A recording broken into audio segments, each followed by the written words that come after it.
Hi guys, I hope you are having a genuinely fantastic day. Good morning if you're watching this in the morning, good evening if you're watching this in the evening. My name is Abbie, I'm from Eng Lang Pro, I'm one of the tutors here, and today we're going to be talking about how you should be linking formality to other factors in a text. Essentially, no matter if your text is super formal, super informal, or a mix of the two, we want to make sure that when we're discussing formality, we don't just justify it, but we have the ability to expand, to talk about why this is important, why this helps us meet our purposes or do something to the relationship with our audience, or even potentially impact our cohesion and coherence. Essentially, you don't want to talk about formality or any of the elements of context as that standalone factor. You want to be able to discuss it and its implications with the text. Tell me why it's important. We're going to do a run through of that today with the 2024 sample exam. But firstly, I want to just quickly talk about why it's so important that we can master formality. So the first one is that it's half of the English language course. That's pretty much all that Unit 3 is, right? Formal and informal texts. Therefore, it seems pretty sensible that formality is really important for us to understand. It's what VCA is saying, hey, make sure you get, and it's what we're expected to know. We're expected to be able to kind of have a codified understanding in our head and then break that down, kind of show it off in an AC. Now, the other thing is that it's really important to understand formality in real life. And the great thing is that you've probably had 17, 18 years of understanding how formality impacts in your real life. For example, I bet in your school, some of your teachers you can talk to super informally. You can call them a nickname in the yard, whereas others might prefer a really formal address term. You might have to call them Mr. or Ms. and then their last name. And you know that any deviation from that is not going to result in an ideal thing happening to your social distance or to your tenor.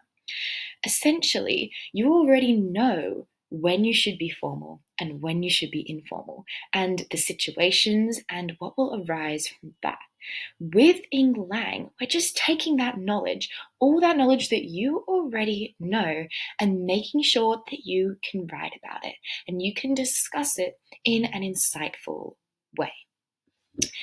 Here I have on the screen a little sentence that says when we discuss informality, we can kind of just tack it on to our example at the end. Something like, which reduces the formality of the register.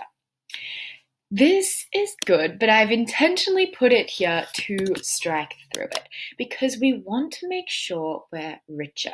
Essentially, we want to ask ourselves the question, how does this impact the relationship with the audience? How does this help us achieve, or how does it not help us achieve, the purposes and intent of the text, what the authors want to get out of us? How does it reflect the situational and cultural context? Are we in the yard? Are we giving a really formal speech? Are we sending a text to our friend? You know that all of these will have varying levels of formality, so make sure you talk about why. And here's how we're going to do that.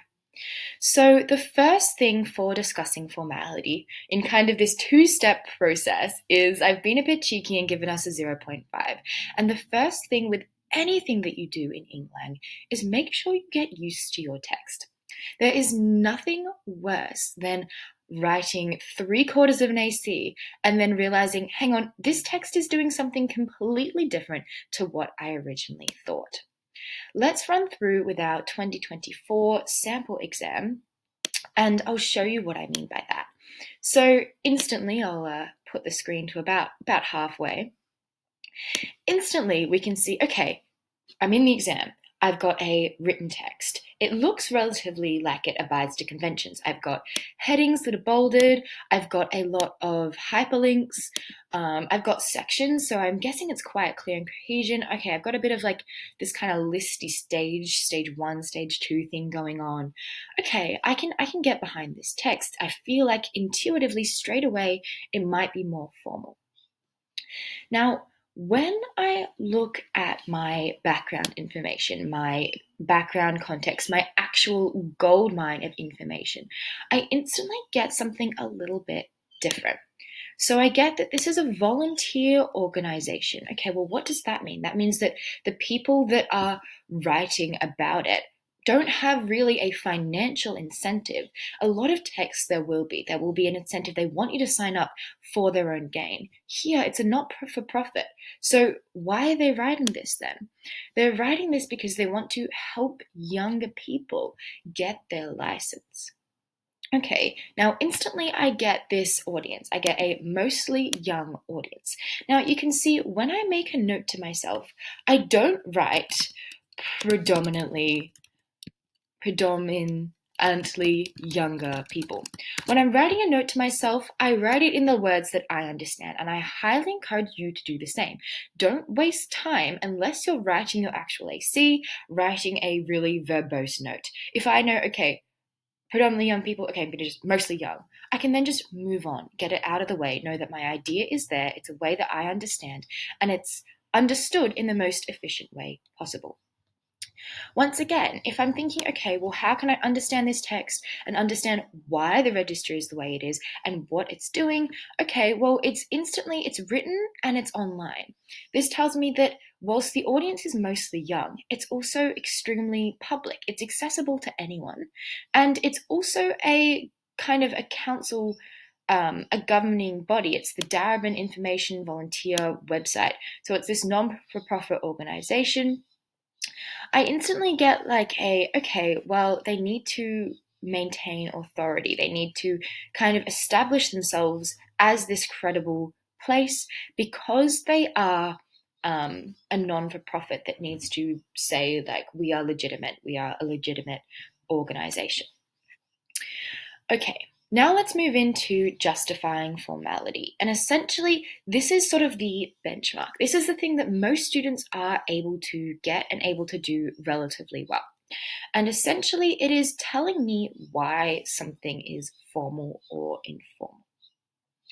Now, I want to say that you will essentially never get a text that is super, super informal and super formal without any features of the opposing register.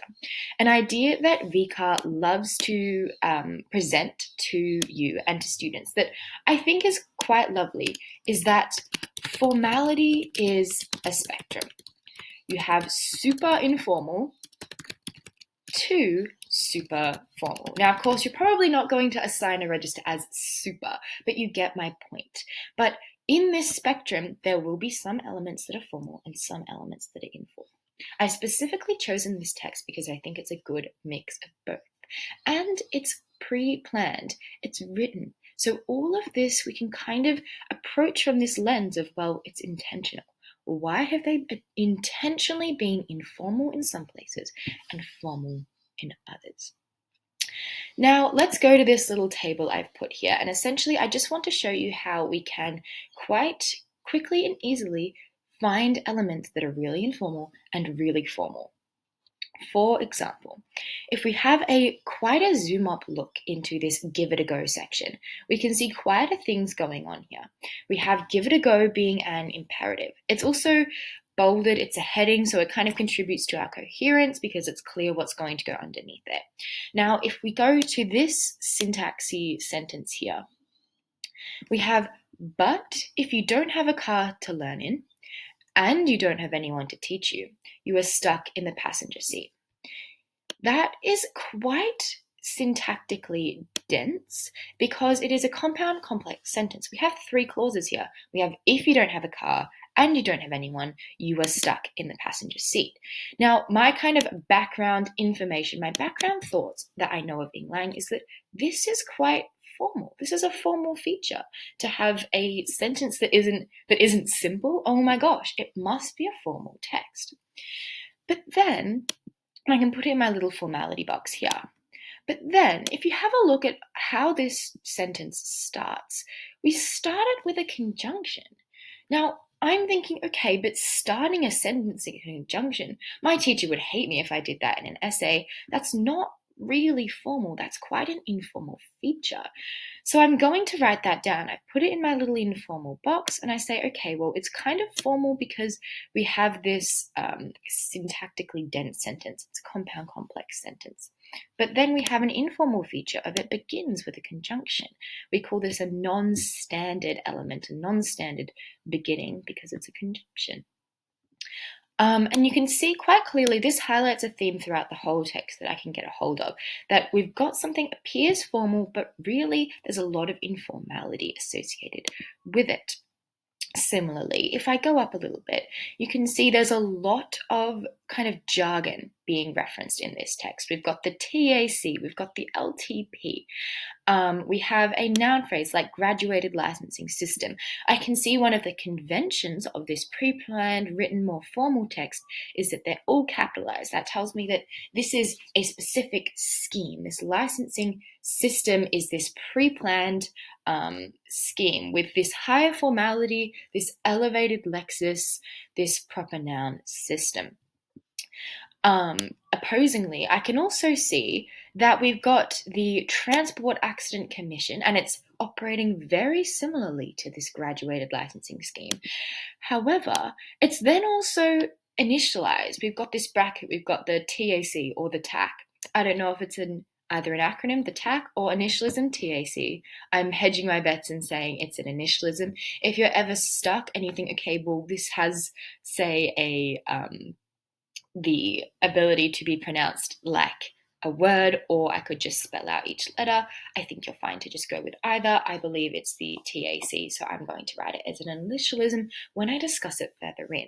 But the point here is that this, the TAC, must be more relevant or referenced more often than the graduated licensing scheme, because we don't get this in a parenthetical side note. They don't need to tell us what this acronym will become, or what the GLS would hypothetically mean.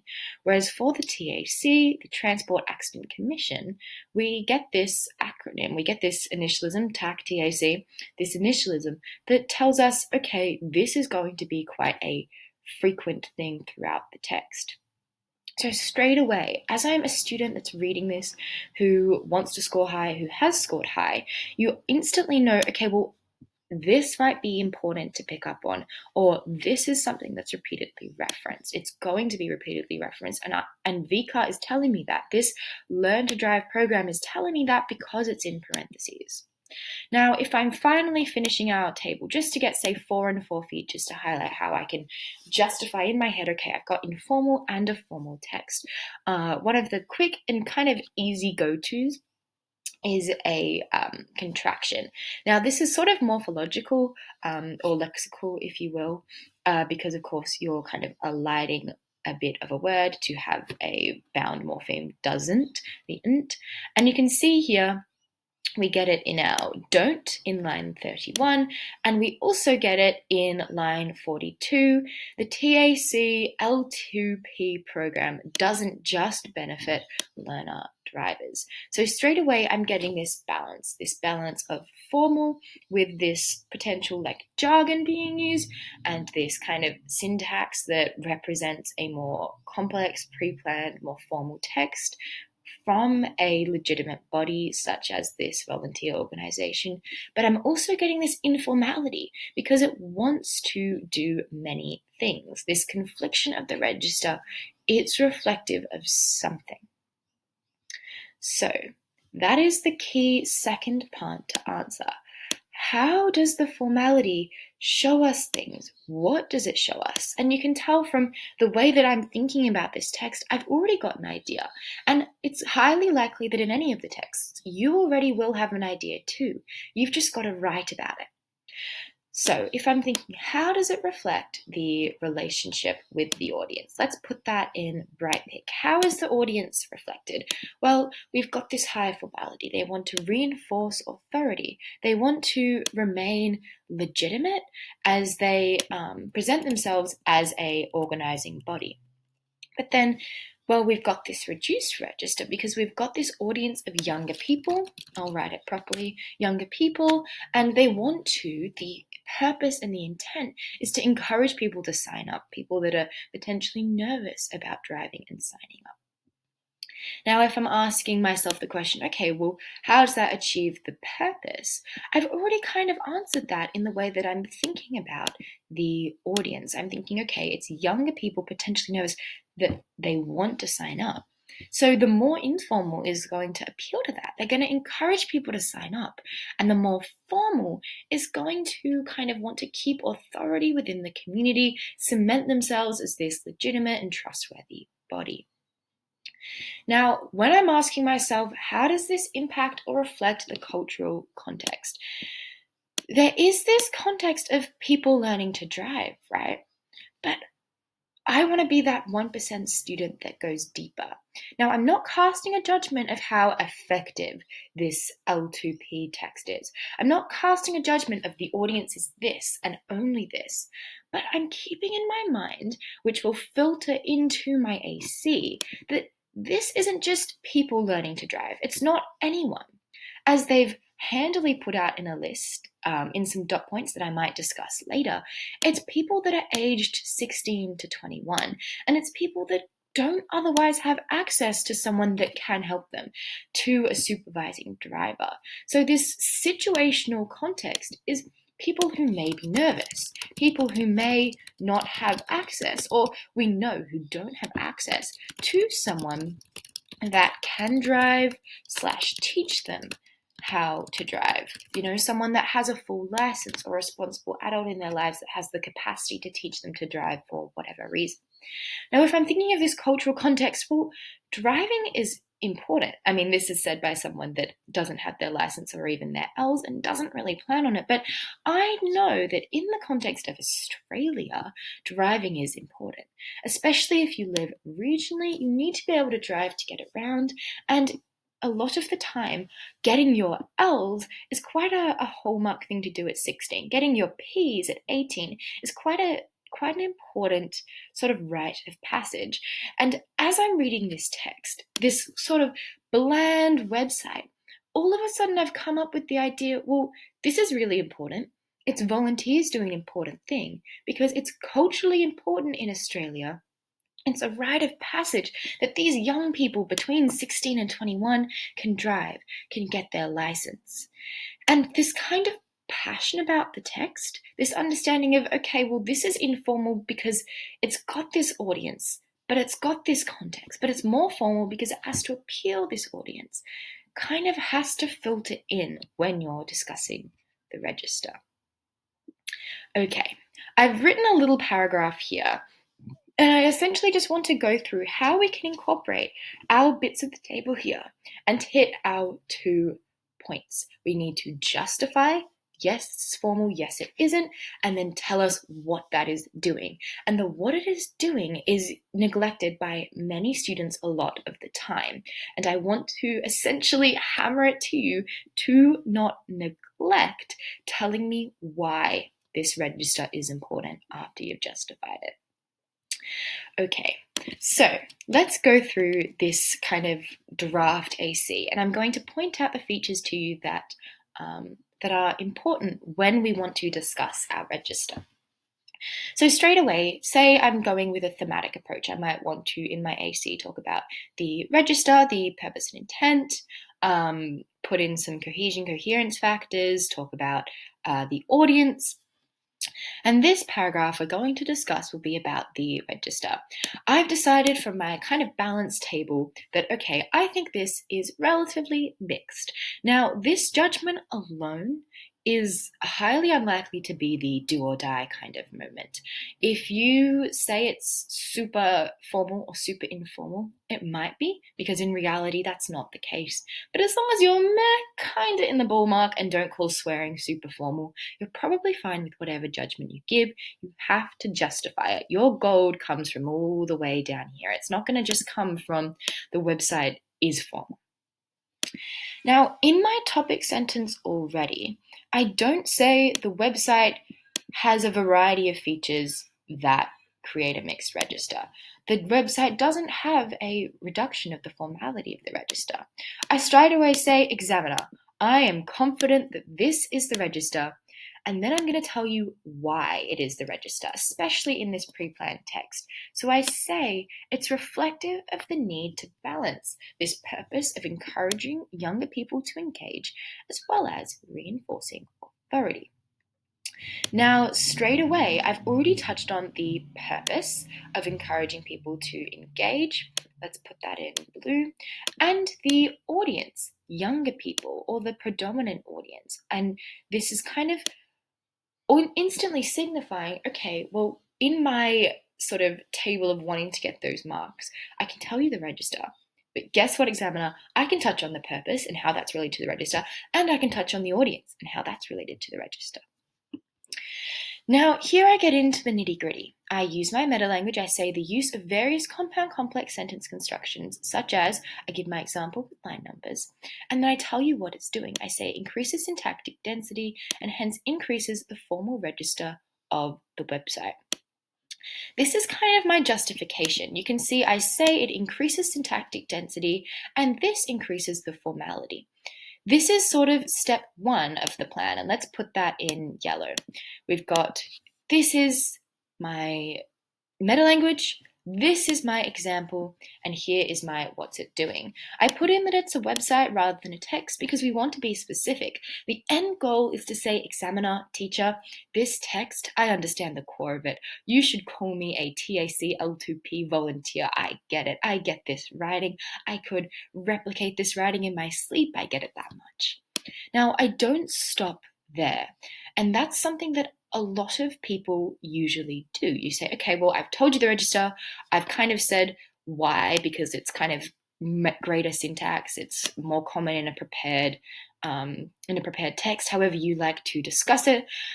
But I want to touch on my really super insightful comment at the top, that it's doing something to my audience. It's doing something to my purpose. So this reflects the, not the council, it reflects the driving group. And this is specifically why I've put this here. This reflects the Darebin City Council's intent to maintain authority and assume a professional tenor as they deliver information about the driving program to their predominantly younger audience. So straight away, I've got this younger audience, and I reinforce that it's the driving program, it's a younger audience, and that's something key, because if it was purely to an older demographic, you might not get this super formal, this super register. They might not need to maintain as much authority or as much legitimacy if they didn't have to deliver information about a driving program to encourage people to get in. The use of elevated lexis such as, and then once again in green I've got my meta language, I call it proper nouns, and I say they're capitalized, and I call it a formal address term. And already I'm talking about the lexicology because we've said nouns, but then I'm also talking about what it's doing. It's formal. And you can see I've kind of justified it intuitively by putting in that it's formal. I say it further intends to increase the register's formality, and then aligning with the overt prestige the body aims to convey. Once again, you can see I've said it does this, it increases the formality, and that's my yellow, that's my justification tick. I've said my meta language and I've been specific. I haven't taken a whole sentence and said this sentence is kind of formal. I've taken what is formal, the capitalized proper nouns, the formal address term. And I've told you that those little 3 words are doing something to the register. But then I talk about what is going on. I say this is because they have this purpose of needing to establish themselves as legitimate.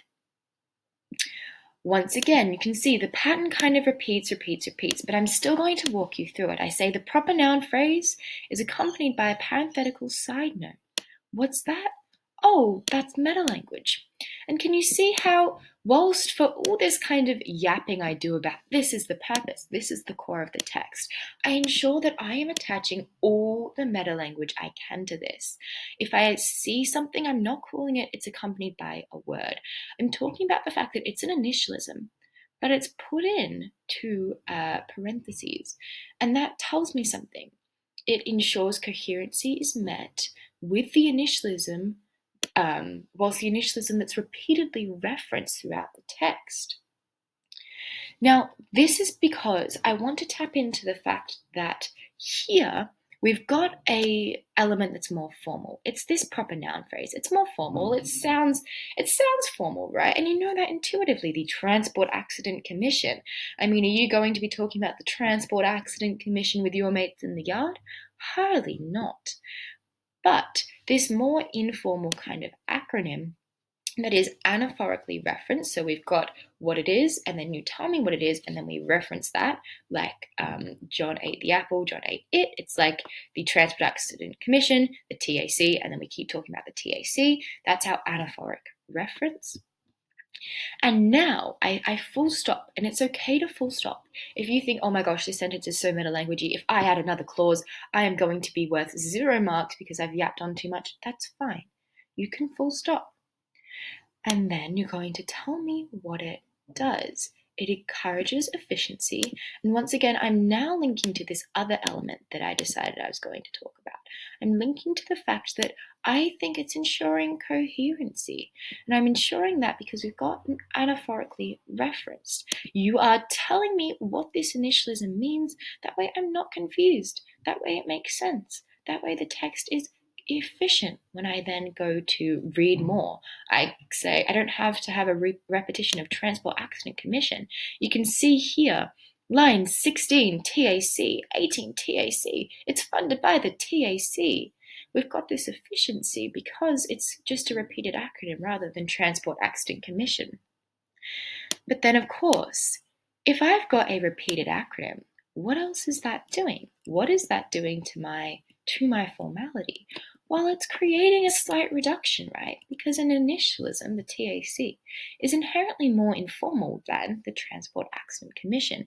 So I'm going to tell you that. I'm going to say, but examiner, we also have less formality when we have this kind of reduction of the register. And you can see, once again, that's how I'm going to touch on.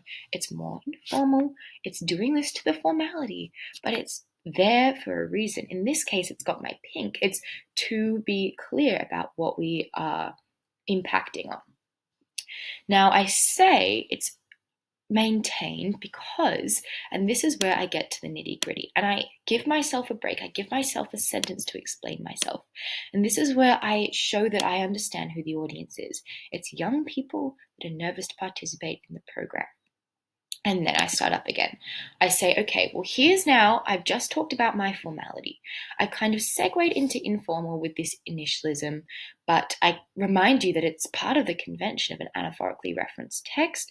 And then I keep going. I say, but this non-standard use of conjunctions, but immediately signal a contrasting idea to the previous clause. And this is in my little give it a go, these 3 sentences. And I'm going to hone in on these. Now, I don't recommend you do that in your real life, but I want to show you just how much you can glean from quite literally 3-4 lines. So, we have this non-standard use of the conjunction but, and I touch on that. I say it's green, non-standard use of conjunctions, beginning of sentences, but. What do? Well, this is going to signal a contrasting idea, right? If you read a sentence and it starts with but, you know that we're going against what we said before. Then I say, but this, of course, lowers the register, etc., etc., etc., whilst they explicitly acknowledge the challenges young people experience when getting their license. Once again, when I instantly say, it's because this audience has trouble acquiring their license. Can you see how all of a sudden I go from saying these are the features and they lower the register, which is step 1, to saying, but this register and this feature is there to understand these children, these young people that need to get their license. All of a sudden, it's an analysis that understands the text. I'm doing that quite objectively. You can see that I don't put in emotive language. I say acquire their license. I remain formal, but I continue with this sort of with this kind of more holistic approach of looking at the text. I further say they lower formality. Once again, this half of the paragraph's now talking about the lower of formality. I say it's through contractions such as does and doesn't. And then I introduce another idea. It's slightly mimicking spoken discourse.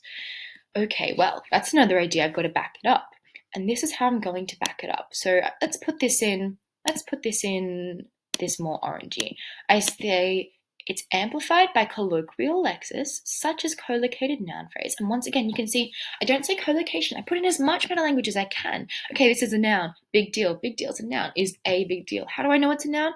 Well, we have the determiner a. Nouns go before determiners. You're not going to have a verb like a doing, because even then doing would now be a noun, because if it goes before a determiner, it's made into a noun. Okay, great. I know my word class. I'm going to tell you my word class. It's a noun. Big deal. So what does that do? If someone says it's a big deal, it acknowledges the audience's anticipated emotions towards the topic. And in doing that, I'm explicitly saying, okay, well, this informality is there for a reason. And instead of emphasizing the informality, instead of wasting a lot of time saying it's informal, I link together examiner, we know a collocation and colloquial is informal.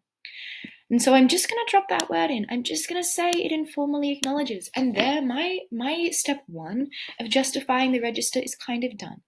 I've said a feature that is conventionally known to be informal. I say it's colloquial lexis. I say it's a collocation.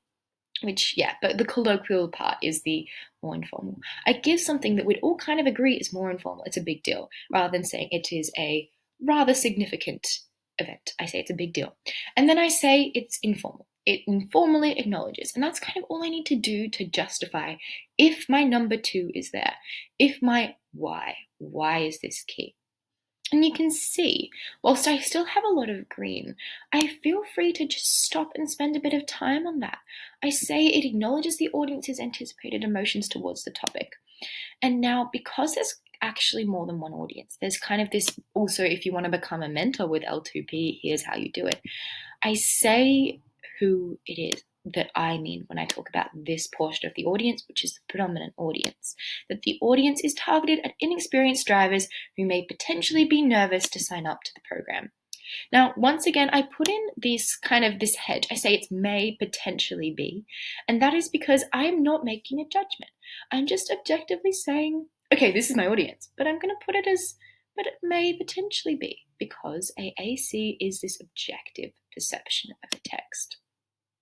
Now, once again, if I just want to hammer home that you can kind of get a lot from not many lines, and that's kind of why VCAR chooses these texts, I can go back to this 30 to 33. And in this little subsection of like 4 sentences, what do I have at the top here? What does give it a go tell me? Okay, think in your head. I want you to be thinking as I say this, and I want to just see if we agree. Well, it's an imperative, so it's giving me an instruction. It's encouraging me to apply. It's bolded, so it's acting as a heading. That helps our coherence because you know instantly what's going to be underneath the bit of writing, but it also helps out cohesion because formatting, it's kind of this logical formatting. It's going to essentially have all the writing be together, be logically formatted together, which is more cohesive. It's like all the elements of the text can stick together.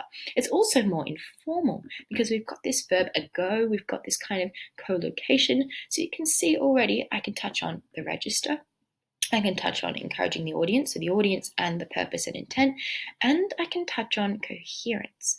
If you see a bit of text and you're like, okay, well, I'm writing about formality, I just told you that this paragraph's going to be about formality, and you see something that has like 4 different things going on, feel free to talk about it. For example, the colloquial bolded imperative, give it a go, further supports this intent of encouragement. And then I'm going to tell you how, and I'm going to break it down a bit. I'm going to say the simple nature of the verb go, acting as a form of encouragement that is highly likely to be easily recognizable to the Australian audience. And once again, I put in Australian just to kind of reinforce this text is in this cultural context of Australia. And then I put in that it lowers the register. Now, you can see how I kind of banned that in the beginning, but when I've got it with a comment like it's because the audience is Australian, you can slip it in.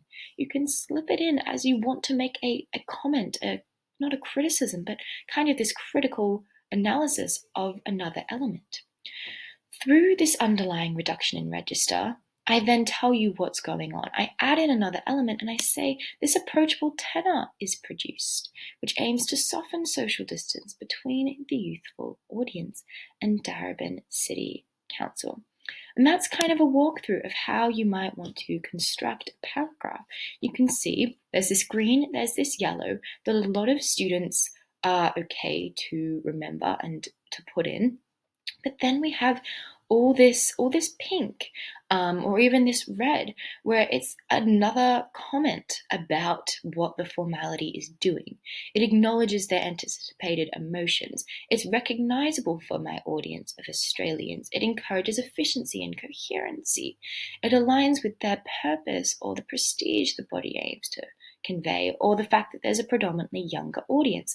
All these elements that are crucial to the text that have been acknowledged in a stereotypical, like informal paragraph if you're doing your formality thematically. So the main takeaway with any text is that register is linked to the other elements of formality, of context, whether that be our audience, our purpose and intent, or our cohesion and coherence. Always discuss this when you discuss register. Remember, you only want to be discussing a bit of text once. You don't want to go back to give it a go 3 separate times. It's better to just break down all the different things it's doing, all the different things this, but if you don't have a car, you can't have anyone, this one sentence doing many things with the register or encouraging or the tenor, etc., etc. Go to it once, expand on it, tell me why, and end up with a insightful analytical commentary. Remember, there's more than one way to skin a cat, but when you're making your comments on a text, you aren't locked in to purely only doing one discussion on audience or register. They intertwine, so show your examiners that they do. I hope you enjoyed this kind of walkthrough about how you can think about a text and formality and intertwine that with your writing. My name is Abbie. Thank you for tuning in.